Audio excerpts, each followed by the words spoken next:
ஜாதகத்தில் பெரிய கண்டம் இருக்குதுன்னு தெரிஞ்சு அந்த மனுஷனால் விதியே மாற்றி எழுத முடியுமா? அனந்தராமன் அப்படின்னு ஒரு மனுஷன் இங்கே செஞ்சே காட்டியிருக்கார். பிரச்சனை அப்படின்ற மழை பெய்யும் போது இதுதான் என் விதி அப்படின்னு அழுதுகிட்டு நனைஞ்சிக்கிட்டே இருக்காதீங்க.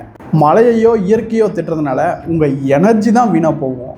இப்போ உங்ககிட்ட 3 ஆப்ஷன் இருக்குது. இது என் விதி, என் கர்மானை ஏற்றுக்கிறது, இல்லை இயற்கையோ மழையோ எதிர்த்து சண்டை போட்டு தோற்று போகிறது. 3வது புதுசாக ஒரு கர்மாவை உருவாக்குறது, அதாவது கொடையை பிடிச்சிட்டு போகிற மாதிரி. தற்போதைய நிகழ்கால செயல்கள் மூலமாக அனந்தராமன் என்ன பண்ணார் அப்படின்னா, 50 வயதில் உடல் நலத்துக்கு பெரிய ஒரு கண்டம் இருக்குதுன்னு தெரிஞ்சுக்கிட்டு நல்ல பழக்கங்களை கடைபிடிக்க ஆரம்பித்தார். நல்ல உணவுகளை சாப்பிட ஆரம்பித்தார், எக்ஸசைஸ் பண்ண ஆரம்பித்தார், மெடிடேஷன் பண்ண ஆரம்பித்தார், மனசை நல்லா வச்சுக்கிட்டார். அதுக்கப்புறம் அவருக்கு 50வது பிறந்தநாள் வந்துச்சு, 55 வந்துச்சு, 60வது பிறந்தநாள் வந்துச்சு. இப்போவும் ரொம்பவே நல்லா ஆரோக்கியமாக ஹெல்த்தியாக இருக்கார். எவ்வளவு தான் கஷ்டம் அப்படின்றது கர்மா வழியில் வந்துட்டு போகுது.